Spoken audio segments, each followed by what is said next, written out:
अनीता, तुझे कितनी बार कहा है ऐसे अमीर और बिगड़े हुए लोगों के मुंह मत लगाकर। अनीता की मां सरिता जी ने अपनी बेटी को समझाते हुए कहा, जो आज भी यूनिवर्सिटी से उस अमीर जादे से झगड़ा करके आई थी। तो और क्या करूं मम्मी, जब देखो मेरे पीछे पड़ा रहता है। अगर उसे सबक नहीं सिखाऊंगी तो उसकी हिम्मत और भी बढ़ जाएगी। उसने अपना यूनिवर्सिटी बैग उतार कर दीवार पर लगी खूंटी पर लटकाया। इग्नोर कर दिया कर ऐसे लोगों को। हम लोग इतने पैसे वाले नहीं हैं कि इन लोगों से निपट सकें। भगवान न करे कल कला को कुछ गलत हो गया तो हम क्या करेंगे। हम गरीबों के पास तो सिर्फ एक इज्जत ही तो है, अगर वो भी चली जाए तो हम तो कहीं के न रहेंगे। कुछ नहीं होता मम्मी, हम गरीब हैं लेकिन डरपोक नहीं। अगर कल भी उस लड़के ने मुझसे बदतमीजी की तो मैं उसका मुंह तोड़कर रख दूंगी।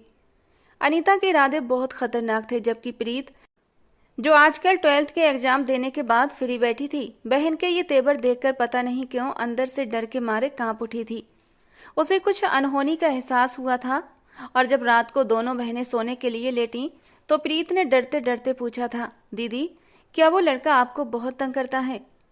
अनीता ने मुड़कर छोटी बहन की ओर देखा। तू टेंशन न ले प्रीत, मैं ऐसे लड़कों को सीधा करना अच्छे से जानती हूँ। दीदी ये लोग बहुत खतरनाक होते हैं। मैंने सुना है ये अपनी इंसल्ट का बदला बहुत बुरे तरीके से लेते हैं। प्रीत का डर किसी तौर कम नहीं हो रहा था। अरे मेरी नाजुक सी डरपोक सी बहन, मुझे कुछ नहीं होगा। तुम्हारी बहन बहुत हिम्मत वाली है, अब सो जाओ, मुझे पढ़ाई करनी है। बहन को तसल्ली देते हुए अनीता स्टडी टेबल की तरफ बढ़ गई थी। लेकिन उसके तो बहमो गुमान में भी नहीं था कि कल उसके साथ कितना बड़ा भयानक हादसा होने वाला था। अगर उसे पता होता तो शायद वो घर के बाहर कदम न निकालती, खुद को दुनिया की नजरों से छुपा कर रख लेती। सुबह नाश्ते की टेबल पर नाश्ता करते हुए सरिता जी ने यह बात अपने पति के सामने छेड़ दी। आप कुछ करें ना, वो लोगों की शिकायत पुलिस में करें या फिर यूनिवर्सिटी में जाकर ही कुछ करें। वो रात को ही अपने पति को अनीता का मामला बता चुकी थी कि एक लड़का उसे यूनिवर्सिटी में तंग करता है। मेरी इतनी हैसियत नहीं है सरिता कि मैं ऐसे अमीर लोगों से उलझ सकूं। मैंने तो पहले ही कहा था कि यूनिवर्सिटी के चक्कर बक्कर छोड़ो, बेटी के हाथ पीले करो और उसके फर्ज से आजाद हो जाओ। लेकिन नहीं, तुम्हें ही बेटियों को पढ़ाने का शौक चढ़ा था।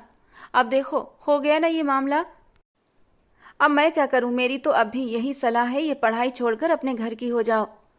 पापा कैसी बेकार की बातें कर रहे हैं आप।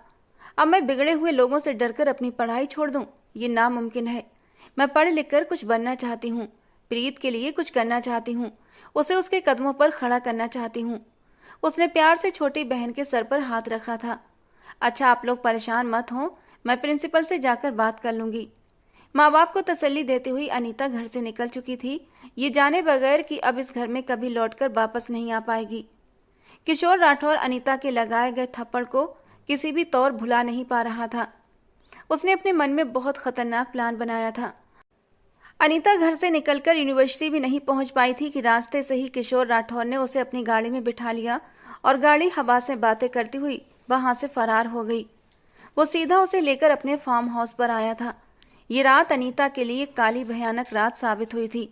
किशोर के साथ साथ उसके 4 दोस्त भी थे। सुबह अनीता को खराब हालत में वो लोग सड़क पर छोड़कर फरार हो गए थे। उन्हें किसी बात का डर नहीं था, क्योंकि वो बहुत ही ऊंची पहुंच रखने वाले लोग थे। अनीता जैसे तैसे खुद को जबरदस्ती घसीट कर घर के अंदर दाखिल हुई थी। प्रीत अपनी सहेली के घर गई हुई थी और उसके पापा अपने काम पर, जबकि सरिता जी किचन में खाना बना रही थी।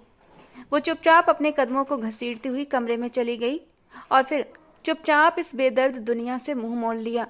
उसे अब जिंदा रहकर भी क्या करना था, जब उसके पास उसकी इज्जत ही नहीं थी। और जैसे ही घर वालों को ये पता लगा, उन पर एक कयामत टूट पड़ी थी। सरिता जी बेटी के बेजान वजूद को देखकर चीखें मार मार कर रो रही थी। प्रीत तो बस पत्थर निगाहों से बहन को देखे जा रही थी। अनीता के पापा को ये खबर दी गई और वो भागे भागे घर आए थे। बेटी जिस हालत में थी वो देख न सके और चुपचाप आंसू बहाते हुए अपने कमरे में चले आए। आंखें बंद करके बेड पर लेट गए। उनका दिल इतना बड़ा सदमा सह न सका और वो चुपचाप इस दुनिया से चल बसे।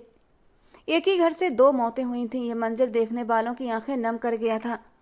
प्रकृति का यही तो नियम है, मरने वालों के साथ मरा नहीं जाता। दोनों माँ बेटी तन्हा इस दुनिया में रह गई थीं, लेकिन अपनी जिंदगी को घसीटने के लिए। कभी प्रीत अपनी माँ को सहारा देती तो कभी सरिता जी अपनी बेटी प्रीत को संभालती। दोनों माँ बेटी ही एक दूसरे के आंसू पोंछती थीं, लेकिन प्रीत ने और उसकी माँ ने सोच लिया था किशोर राठौर को सजा जरूर दिलवाएंगी। वो अपने बड़े से ऑफिस में फाइल्स में सर झुकाए उन्हें चेक करने में बिजी था जब उसके कानों में बाहर से शोर शराबे की आवाजें सुनाई दी। उसने फौरन अपनी पर्सनल सेक्रेटरी को अंदर बुलाया और बाहर के बारे में पूछा। उसे पता चला कि एक लड़की है जो बगैर अपॉइंटमेंट के ऑफिस में आई है और जिसे गार्ड बाहर निकाल रहे हैं, मगर वो लड़की जिद पर अड़ी हुई है कि उसे तन्मय आर्या से हर कीमत पर मुलाकात करनी है।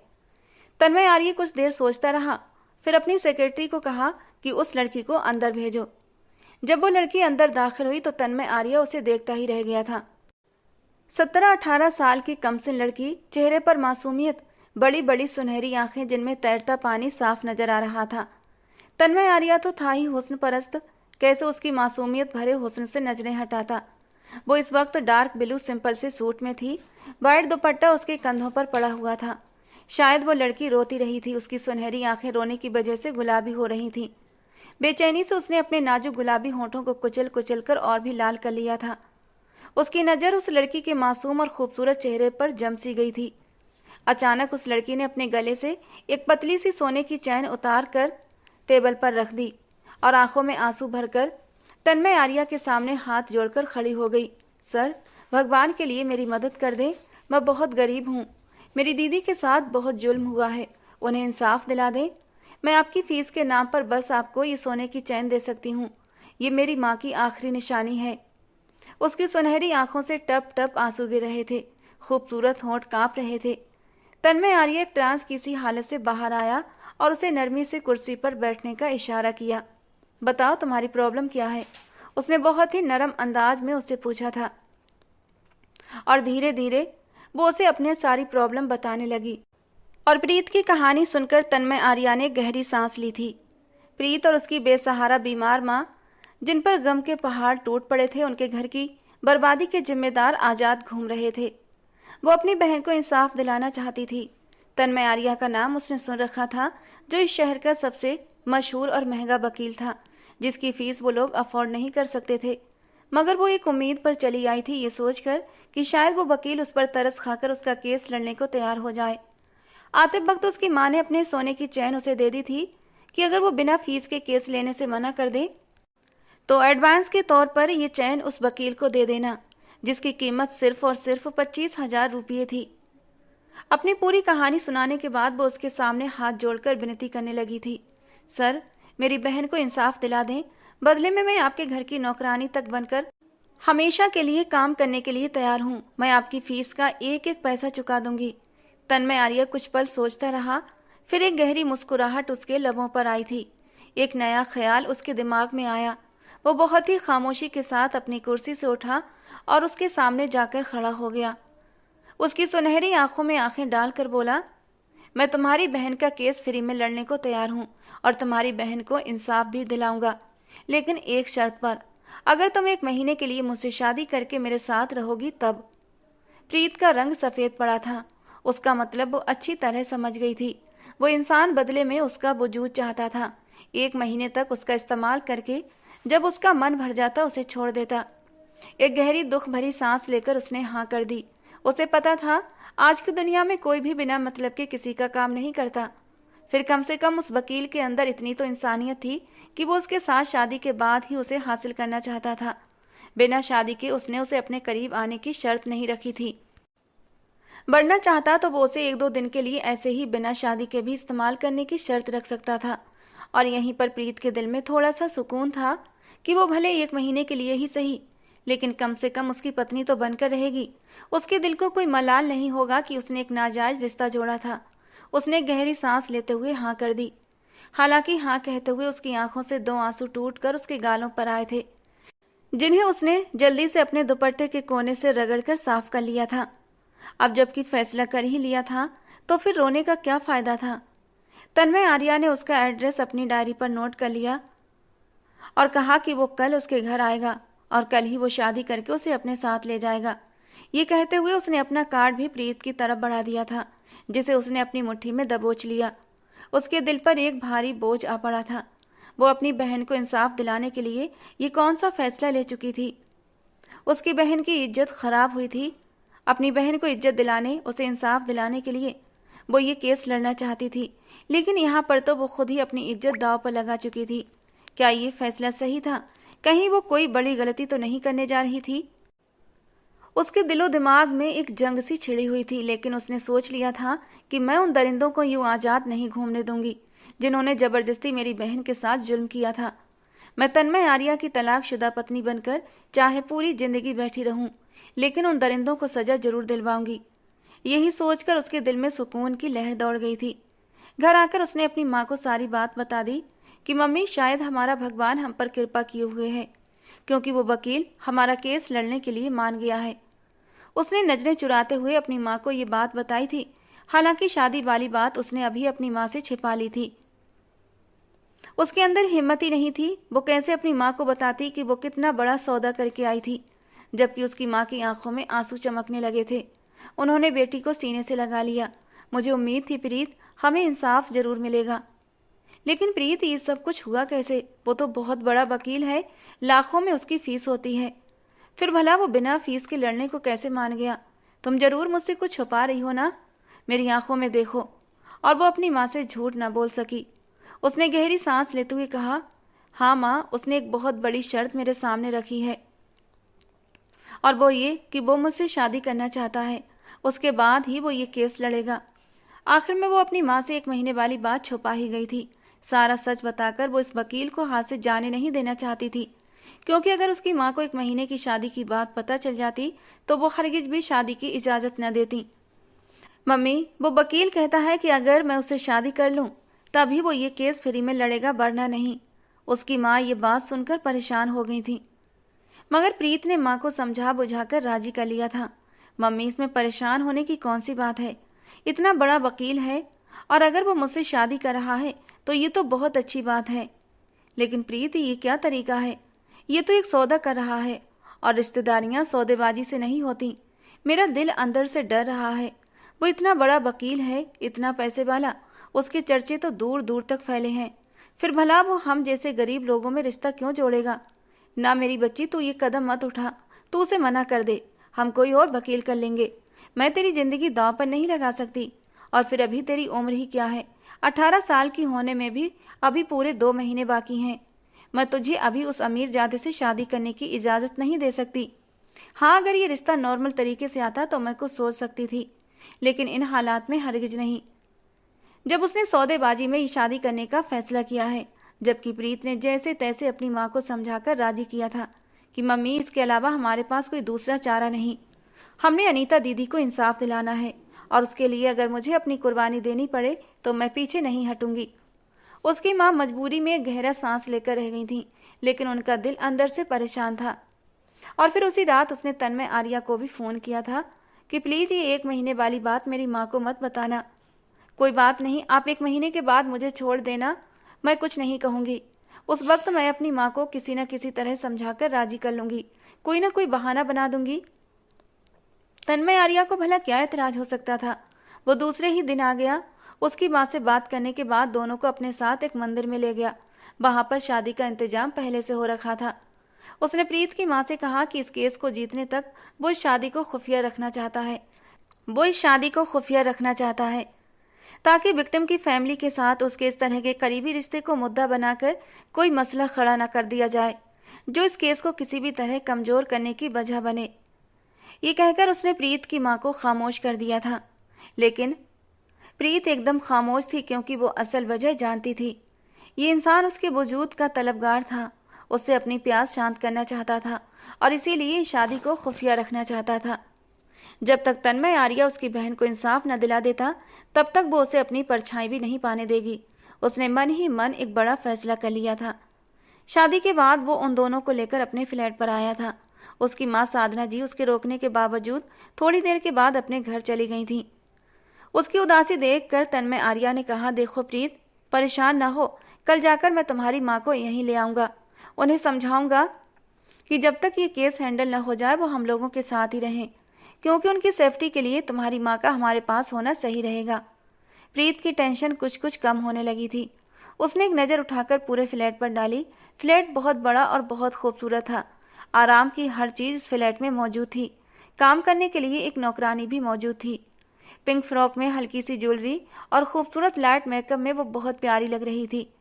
वो उसका हाथ थामकर बेडरूम में ले आया और बेड पर बिठा दिया और खुद भी उसके करीब होकर बैठ गया। पहली बार प्रीत का दिल जोरों से धड़कने लगा था। उसने ये फैसला कर तो लिया था, लेकिन अब सामने बैठे हट्टे कट्टे मजबूत तन्मय आर्या को देखकर उसकी सांसें कहीं ना कहीं अटकने लगी थीं। डर के मारे वो एकदम बेड से उठकर खड़ी हुई। तन्मय आर्या ने उसके दूर होने पर हैरानी से उसे देखा। तुम मुझसे यूं दूर क्यों जा रही हो? आज तो हमारी शादी हुई है और आज हमारी शादी की पहली रात है। जबकि तन्मय आर्या की नजरों में थोड़ी सी बेचैनी और गुस्सा भी था।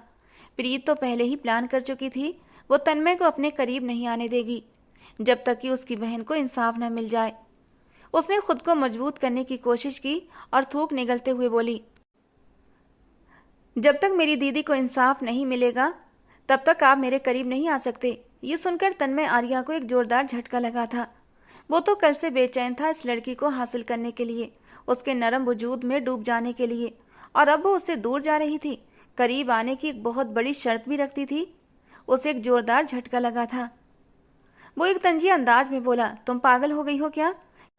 केस लड़ने और फिर अदालत का फैसला आने में काफी टाइम लग जाता है और मैंने तुम्हें सिर्फ 1 महीने तक अपने पास रखना है। तब तक मैं क्या तुम्हें खाली दूर से देखता रहूंगा? मुझे नहीं पता, लेकिन मैं कह रही हूं जब तक मेरी दीदी को इंसाफ नहीं मिलेगा तब तक मैं आपको अपने करीब हरगिज नहीं आने दूंगी। और अगर आपने मेरे साथ जबरदस्ती करने की कोशिश की तो याद रखना, मैं भी अपनी बहन की तरह खुदकुशी कर लूंगी, लेकिन मरने से पहले सोशल मीडिया पर आपके बारे में जरूर बताऊंगी।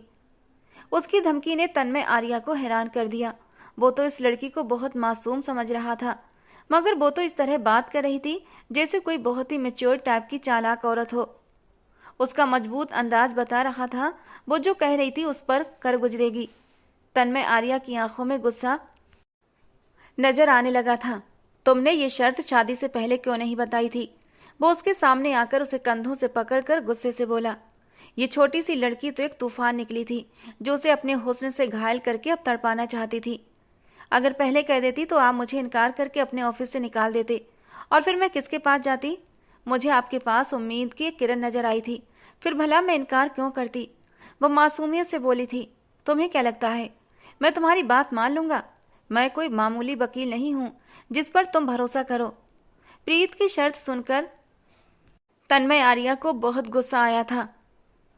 मुझे माफ कर दें जो मैंने आपको पहले नहीं बताया, लेकिन अब मैं आखिरी दम तक यही कहूंगी कि मेरी यही शर्त है।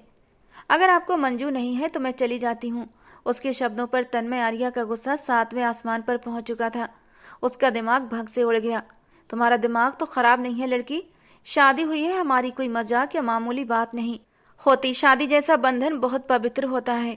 मैं चाहता तो तुम्हें शादी के बिना ही अपने पास रखने की डिमांड रख सकता था, उसके बदले ही तुम्हारी बहन का केस लड़ने की बात करता, लेकिन तुम मेरे दिल को भा गई थी। मैं तुम्हारे साथ वक्त गुजारना चाहता था, लेकिन एक जायज रिश्ते के साथ, इसीलिए मैंने शादी की बात रखी थी। और अब तुम मुझसे शादी जैसे रिश्ते का मजाक उड़ा रही हो। तुम इस डील को इतनी आसानी से खत्म कैसे कर सकती हो भला? तो वही तो मैं आपको समझाना चाहती हूँ कि मैं आपकी पत्नी हूँ। जब तक आप नहीं चाहेंगे मैं कहीं नहीं जा सकती। इस शादी से अपनी मर्जी से जान नहीं छुड़ा सकती। फिर भला आपको भरोसा क्यों नहीं? जो मैं चाहती हूँ वो करके दिखा दे, बदले में मैं खुद आपके सामने पेश हो जाऊंगी और उफ तक नहीं करूंगी। जरूरी तो नहीं कि 1 ही महीने में आप मुझसे अपने दिल का सुकून हासिल कर लें। आप अपना काम खत्म कर लें, उसके बाद जब तक आप चाहें मुझसे सुकून हासिल करते रहना, और उसके बाद जब मुझसे दिल भर जाए मुझे छोड़ देना। आंखों की नमी हथेलियों से साफ करते हुए प्रीत ने बहुत हिम्मत से कहा था। बात भरोसा करने या ना करने की नहीं है प्रीत, बात यह है कि मेरे अंदर सब्र और बर्दाश्त की बहुत कमी है। तुम खूबसूरत हो, कमसिन हो, सबसे बड़ी बात यह कि मेरी पत्नी हो। मैं एक ही छत के नीचे तुम्हें छुए बगैर कैसे रह सकता हूँ भला? खुद पर इतना कंट्रोल कैसे करूं? वो एक लाचारी से उसे ऊपर से नीचे तक देखकर बोला था। तो क्या आप इतने कमजोर नफ्स के इंसान हैं? मुझे अंदाजा नहीं था इस बात का। प्रीत ने एक तंज कसा था। उसके तंज पर तन्मय आर्या एक गहरी सांस भरकर रह गया और एक ठंडी निगाह उस पर डालकर कमरे से बाहर चला गया। खूबसूरती उसकी हमेशा से कमजोरी रही थी, हालांकि वो खुद भी शानदार पर्सनालिटी का मालिक था। उसकी जिंदगी में न जाने कितनी लड़कियां आईं और सब की सब हसीन थीं, जिनके साथ उसने अच्छा वक्त भी गुजारा था। और लड़कियों के साथ वो अपनी सारी हदें भी पार कर जाता था, और ये खुद लड़की की मर्जी से ही होता था। वो जबरदस्ती का कायल नहीं था। जब लड़की खुद अपनी मर्जी से उसकी तरफ बढ़ती तभी वो कदम आगे बढ़ाता था। अगर लड़की की मर्जी न होती तो वो उसको हाथ भी नहीं लगाता था। हालांकि इससे पहले उसने लड़कियों के साथ रिश्ते तो बनाए, लेकिन जायज नहीं। वो लड़कियों के साथ उनकी मर्जी के साथ वक्त गुजार कर उन्हें छोड़ देता था। शादी तो उसके लिए बस एक सपना ही रह गई थी। कभी उसका मन ही नहीं किया किसी लड़की को अपनी जिंदगी में शामिल करने का। ये सारे काम करते करते अब उसका दिल भी भर गया था। एक बहुत लंबे समय से उसकी जिंदगी में अब कोई लड़की नहीं आई थी, मगर उस दिन जब उसके ऑफिस में कमसिन सी वो मासूम सी प्रीत आई और उसकी नजर उसके मासूम हुस्न पर पड़ी तो तन्मय का दिल घायल हो गया और एक बार फिर पुरानी फीलिंग्स जाग उठी। दिल उसे पाने के लिए मचल उठा। मगर उसे ये भी मालूम था मिडिल क्लास लड़कियां गर्लफ्रेंड बनने पर तो कभी राजी ना होंगी। इसीलिए उसने 1 महीने की शादी की शर्त रख दी थी, क्योंकि उसे मालूम था हर लड़की की तरह इस लड़की से भी कुछ ही टाइम बाद उसका दिल भर जाएगा। मगर यहाँ तो उल्टा ही हिसाब हो गया था। ये लड़की तो उसे अपने करीब आने से इनकारी हो गई थी। जबरदस्ती करना उसे पसंद नहीं था, और अगर जबरदस्ती करता भी तो जिस तरह की धमकी ये लड़की दे रही थी, उसके बाद ये जबरदस्ती उसे बहुत महंगी पड़ सकती थी। और इसीलिए वो कुछ समय के लिए खामोश हो गया था। मगर उसका इरादा उस लड़की की शर्त मानने का हरगिज नहीं था। उसने सोच लिया था अभी वो गुस्से में है, जज्बात में बहकर ये कदम उठा गई है, धीरे धीरे वो खुद ही उसकी संगत के लिए राजी हो जाएगी। वो उसे किसी न किसी तरह कन्विंस कर ही लेगा। वो इंसान था और इंसान के अंदर जज्बात तो होते ही हैं। जब सामने खूबसूरत पत्नी मौजूद हो तो कैसे खुद पर काबू पा सकता था। प्रीत की बहन अनीता के केस पर भी अब उसने काम करना शुरू कर दिया था, और कुछ ही दिनों में उसे बहुत अच्छी तरह अंदाजा हो गया था कि केस बहुत ज़्यादा पेचीदा हो सकता है, क्योंकि जो लोग इस केस में जुड़े हुए थे वो सब ऊंचे ऊंचे खानदान से संबंध रखते थे, जिनके सरों पर बहुत ऊंची पहुंच थी। जो लड़का इसमें खास तौर पर इन्वॉल्व था, यानी कि किशोर राठौर, वो एक नेता का बेटा था। वो इस तरह के कई केसेस अपनी ताकत के बल पर पहले भी जीत चुका था। इसलिए अब भी उसे उम्मीद थी कि किशोर राठौर और उसके साथियों को वो कानून की गिरफ्त में लाकर ही रहेगा, चाहे उसके लिए उसे सोशल मीडिया और औरतों की सुरक्षा के लिए सरगर्म एनजीओ का सहारा क्यों न लेना पड़े, तो वो जरूर लेगा। जैसे ही ये केस लोगों की नज़र में आया, हर तरफ हलचल सी मच गई थी। जनता की तरफ से किशोर राठौर और उसके दोस्तों की गिरफ्तारी और उन्हें सजा दिलवाने की नारेबाजी सोशल मीडिया पर शुरू हो चुकी थी। तन्मय प्रीत को सामने नहीं लाया था, सिर्फ उसकी मां सरिता जी ही सामने आई थी। प्रीत को सामने न लाने की वजह शायद ये थी कि वक्ती तौर पर ही सही, मगर वो उसकी इज्जत बन चुकी थी और वो नहीं चाहता था कि उसे दुनिया की नज़र में लाए। ऐसे केसेस में अमूमन मुलजिमों की तरफ से विक्टिम के घर वालों पर दबाव डाला जाता है केस वापस लेने के लिए। उन्हें डराया धमकाया जाता है। इसीलिए वो सब कुछ पहले से ही प्लानिंग कर चुका था। सरिता जी के पास अब ऐसी कोई कमजोरी नहीं थी जिसके बलबूते पर मुजरिम उन पर दबाव बनाते और उन्हें कमजोर करने की कोशिश करते। हालांकि सरिता जी की भी उसने पूरी हिफाजत की थी। वो पहले ही उन्हें अपने पास ले आया था। इस केस में उसे बहुत भागदौड़ करनी पड़ रही थी। अगर वो मशहूर वकील न होता और मजबूत बैकग्राउंड न रखता होता तो ऐसी ऊंची पहुंच के मुजरिमों के लिए उसे खरीदना या रास्ते से हटाना मुश्किल काम न था। उसका बड़ा भाई सुशील आर्य आर्मी की एक बड़ी पोस्ट पर था, जबकि उसके चाचा जी पुलिस में एक बड़े अफसर रह चुके थे। 1 हफ्ते तक वो इसी केस में इतना ज्यादा बिजी रहा कि अपने फ्लैट का चक्कर भी न लगा सका, जहां प्रीत और उसकी मां रह रहे थे। फिर जैसे ही एक दिन शाम को ऑफिस से जल्दी फ्री हुआ तो घर जाने की बजाय फ्लैट पर चला गया। कुछ देर वो प्रीत की मां के साथ बैठकर केस के बारे में डिस्कस करता रहा, फिर अपने कमरे में चला आया। प्रीत वहां नहीं थी। उसका दिल उसकी संगत के लिए बुरी तरह तलबगार हो रहा था। उसने नौकरानी से प्रीत को बुलाने का कहा। कुछ देर बाद ही वो आ गई थी। ब्लैक जॉर्जेट के सूट में उसकी चांदनी जैसी रंगत खूब दमक रही थी। दुपट्टा गले में पड़ा हुआ था। चेहरे के मासूम नए नक्श जिस पर तन्मय फिदा हो चुका था, इस वक्त उसे अपनी ओर बुरी तरह खींच रहे थे। आपने मुझे बुलाया? वो सावधान से अंदाज में दरवाजे पर ही खड़ी पूछ रही थी। तन्मय जो बेड पर लेटा उसे गहरी नजरों से देख रहा था, उठकर बैठ गया। हाँ, इधर आओ, कुछ बात करनी है तुमसे। कौन सी बात? केस के बारे में बात करना चाहते हैं क्या? उसका बही सावधान अंदाज था और अपनी जगह पर जमी खड़ी थी। तन्मय को गुस्सा तो आया, मगर अंदर ही अंदर दबा गया। हाँ, केस के बारे में ही बात करनी है, यहाँ आओ, खा नहीं जाऊंगा तुम्हें। प्रीत को उसके शब्दों से गुस्सा झलकता हुआ महसूस हुआ। वो अपने नाजुक से होठों को काटती हुई छोटे छोटे कदम उठाती उसके करीब पहुंच गई तो तन्मय ने उसे बेड पर बैठने का इशारा किया। वो जैसे ही बेड पर बैठी, तन्मय 1 मिनट के अंदर बेड से उतरकर दरवाजे की तरफ बढ़ा और दरवाजे को अंदर से लॉक कर दिया। दरवाजा लॉक करते देख प्रीत का दिल उछलकर हलक में आया था। दरवाजा क्यों बंद कर दिया आपने? वो बुरी तरह घबराई थी। इतना घबरा क्यों रही हो? शादी हुई है हमारी, मैं कोई गए नहीं हूं तुम्हारे लिए। वो उसे गहरी निगाहों से देखता, गहरे शब्दों में कहता उसके बेहद करीब आ गया था। और प्रीत की तो सिट्टी पिट्टी गुम हो गई थी। उसने बदहवास होकर अपने बचाव के लिए इधर उधर देखा, मगर उसे कुछ समझ नहीं आ रहा था कि क्या करे और क्या न करे। सामने कुछ ही इंच के फासले पर वो खड़ा था, जिसकी निगाहें उसके इरादे बता रही थीं। वो ये भी जानती थी कि चीखने चिल्लाने का भी कोई फायदा नहीं था, क्योंकि कमरा साउंड प्रूफ था, और अगर साउंड प्रूफ ना भी होता तो वो चिल्ला नहीं सकती थी, क्योंकि इस सूरत में माँ को असल बात बतानी पड़ती। देखिए सर, आपके जो भी इरादे हैं उनसे बाज आ जाएं। मेरी शर्त पूरी किए बगैर आप मुझे छू नहीं सकते। वो अंदर से काफी डरी हुई थी, लेकिन ऊपर से खुद को मजबूत दिखाने की कोशिश करते हुए उसने एक बार फिर अपनी बात तन्मय आर्या को याद दिलाई थी। उसे उसके गलत इरादों से रोकना चाहा, मगर तन्मय को उसके खूबसूरत चेहरे और वजूद के अलावा कुछ दिखाई और सुनाई नहीं दे रहा था। वो उसके इतना करीब आ चुका था कि उसकी सांसों की गर्मी और उसके बदन से उठती कीमती परफ्यूम की खुशबू प्रीत को बखूबी महसूस हो रही थी। उसने तन्मय को खुद से दूर रखने की हर मुमकिन कोशिश की, धमकियां बिनती, मगर तन्मय पर किसी भी बात का असर न हुआ। उसने एक झटके से खींचकर उसके नरम दूधिया मुलायम वजूद को अपनी बाहों में भरा था और उसकी गर्दन में अपना चेहरा छुपा गया। वो बेतहाशा उसे अपने लबों से छूने लगा। वो इस वक्त पूरी तरह जज्बातों में बह चुका था। प्रीत के वजूद की नरमी उसे किसी और ही दुनिया की सैर करा रही थी। अगले ही पल वो उसके आंखें जज्बात की शिद्दत से लाल होने लगी थीं। तन्मय के शरीर का एक एक अंग प्रीत को पाने के लिए मचल उठा था, जबकि प्रीत एक सहमी हुई हिरनी जैसी लग रही थी। वो खुद ही तो इस दलदल में फंसने आई थी। अब जब फंस चुकी थी तो रोने या चीखने चिल्लाने का कोई फायदा नहीं था। गलती तन्मय की नहीं थी, उसने तो पहले ही सब कुछ क्लियर करके उसे बता दिया था। उसे किसी भी धोखे में नहीं रखा था। गलती तो खुद प्रीत की थी। अगर उसे अपनी शर्त रखनी थी तो उसे शादी से पहले ही अपनी शर्त तन्मय को बतानी थी, और अब तो वो अपने जाल में खुद फंसी थी। तो शिकारी का शिकार होने के लिए उसे खुद ही अपने आप को पेश करना था। थोड़ी देर तक उसने खुद का बचाव करने की कोशिश की, लेकिन फिर बाद में वो कोशिश भी बंद कर दी और अपना वजूद उसकी बाहों में ढीला छोड़ दिया था। हालांकि उसके चेहरे पर थोड़ा सा डर जरूर था, क्योंकि अभी वो इस तरीके के किसी भी रिश्ते के लिए खुद को दिमागी तौर पर तैयार नहीं कर पाई थी।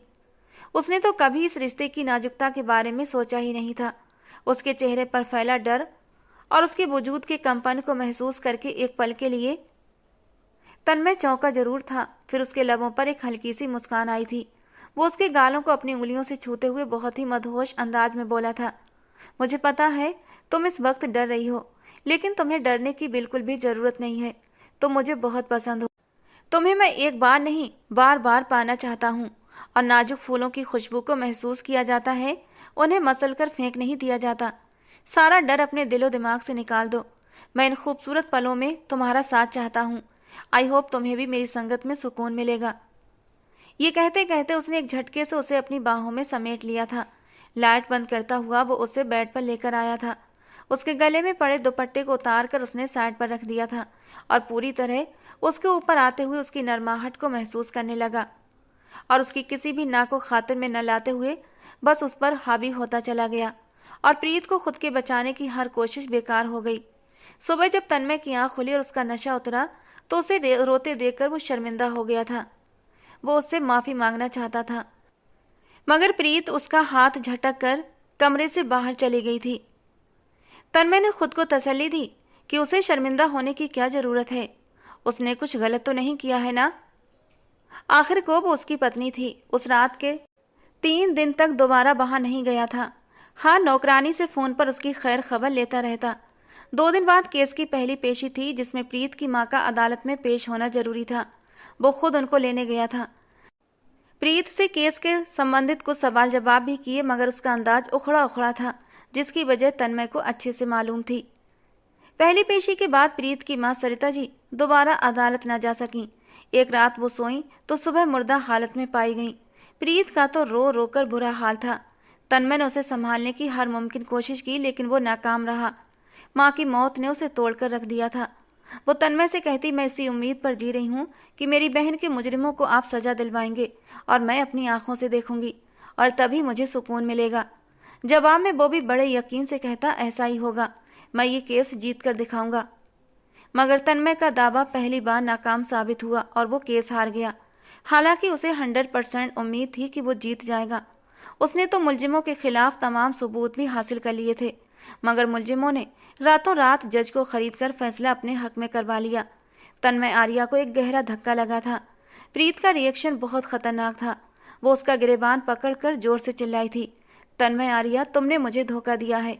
मेरा वजूद जबरदस्ती हासिल करके अपना मतलब पूरा किया है और मुझे सजा देने के लिए जानबूझकर केस हार गए या फिर दूसरी पार्टी से रिश्वत खाई है। मैं तुम्हें कभी माफ नहीं करूंगी। वो फूट फूट कर रो पड़ी। तन्मय ने हालांकि उसे समझाने और उसे यकीन दिलाने की बहुत कोशिश की कि उसने उसे धोखा नहीं दिया है और ना ही उसने रिश्वत ली है, मगर वो मानने को तैयार नहीं थी। तन्मय को रोकने के बावजूद वो उसे बुरा भला कहती उसके घर से चली गई। उसके जाने के बाद वो बेचैन हो गया था। एक तरफ केस हारने का दुख था तो दूसरी तरफ प्रीत की बदगुमानी और चले जाने का। और अगले दिन वो दिल के हाथों मजबूर होकर उसके घर जा पहुंचा, मगर उसे वहां न पाकर परेशान हो गया। उसके मोहल्ले वालों के अनुसार वो तो यहाँ आई ही नहीं थी। वो बहुत परेशान हो गया था और उसे ढूंढता रहा, क्योंकि वो उसकी पत्नी थी। ऐसे कैसे वो उससे लापरवाह हो जाता। 2 दिन की कोशिश के बाद प्रीत तो ना मिली, मगर उसके बारे में एक छोटा सा क्लू मिल गया था। जिस दिन वो उसके घर से निकली थी, रोड पर एक काली गाड़ी उसके सामने आई थी, जिसमें मौजूद कुछ नकाबपोश लोगों ने जबरदस्ती उसे गाड़ी में बिठा लिया था। ये सीन सड़क पर लगे सीसीटीवी कैमरे में रिकॉर्ड हुआ था और ये सब जानकर तन्मय आर्या गुस्से के मारे बिफर उठा था। उसे समझ आ गया था ऐसी हरकत कौन कर सकता है। जरूर ये किशोर राठौर ही कर सकता था। जब तक वो उसके घर में रही सुरक्षित थी, जैसे ही बाहर निकली घात लगाए शिकारियों ने उसे पकड़ लिया था। उसे समझ नहीं आ रहा था बिना सबूत के किशोर राठौर के गिरेबान पर हाथ कैसे डाले। अगर ये खबर मीडिया तक आ जाती तो उसकी अपनी भी बदनामी होती। सोच विचार करने के बाद उसने अपने एक बहुत ही करीबी दोस्त विकास से मशवरा किया था। तो उसने बदले में किशोर राठौर की बहन को उठाने को कहा कि उससे डील की जा सके। किशोर राठौर की बहन भी प्रीत की ही हमउम्र थी। कई दिन की निगरानी के बाद तन्मय उसे उठाने में कामयाब हो गया और फिर किशोर राठौर से कांटेक्ट करके कहा, अगर अपनी बहन चाहते हो तो मेरी पत्नी मेरे हवाले कर दो। पहले तो किशोर राठौर पागल कुत्ते की तरह रिएक्ट करने लगा। इस बात से ही इनकारी हो गया कि उसने तन्मय आर्या की पत्नी को किडनैप किया है। मगर जब तन्मय ने उसे संगीन नतीजे की धमकियां दी, तब जाकर वो नॉर्मल हुआ और प्रीत को सही सलामत पाकर तन्मय की जान में जान आई थी। वो जिस वक्त बेडरूम में दाखिल हुआ, वो घुटनों में सर दिए बुरी तरह रो रही थी। वो उसके करीब जा बैठा और उसे प्यार से पुकारा, मगर ना तो प्रीत ने जवाब दिया और ना ही उसके रोने में कमी आई। तन्मय ने धीरे से उसके बाजू पर हाथ रखा तो वो यूं उछली जैसे करंट लगा हो। हाथ मत लगाइए मुझे, वरना बहुत बुरा अंजाम भुगतना पड़ेगा आपको। सूजी हुई लाल आंखों और गालों पर बहते आंसुओं के साथ वो गुस्से से उंगली उठाते हुए तन्मय को वार्न कर रही थी। देखो प्रीत, तुम बेकार में ही मुझ पर गुस्सा कर रही हो।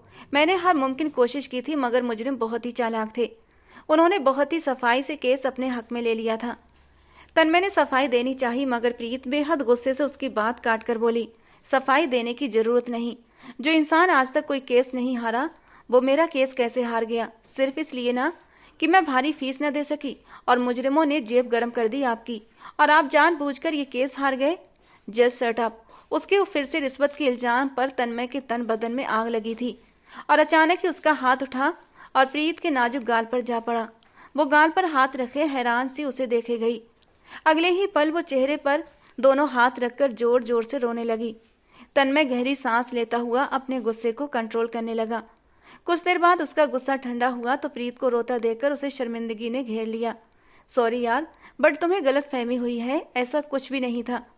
मुझे दौलत की कमी नहीं है, आज तक मैंने कभी हराम का पैसा नहीं कमाया। प्लीज ये दोबारा मत सोचना कि मैं रिश्वतखोर हूँ। मैं ये बात बर्दाश्त नहीं कर पाता। वो अपने बालों में हाथ घुमाता बेबसी से बोला था। प्रीत ने कोई जवाब न दिया, बस रोती रही। तो वो उसके करीब आकर बैठा। प्लीज प्रीत, रोना बंद करो। मैं वादा करता हूँ इस केस को दोबारा अदालत में दायर करूंगा और इस बार उन्हें जीतने नहीं दूंगा। तुम्हारी दीदी को इंसाफ जरूर मिलेगा। वो तसल्ली भरे अंदाज में बोला, मगर प्रीत भड़क कर बोली, नहीं चाहिए इंसाफ, ना ही मुझे अब भरोसा है आपकी किसी भी बात पर। मुझे अपने घर जाना है अभी और इसी वक्त। वो रोते हुए उठ बैठी।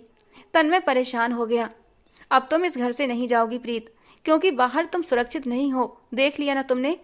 ये तो मेरा धन्यवाद करो, तुम मेरी पत्नी थी, इस वजह से अगवा करने के बावजूद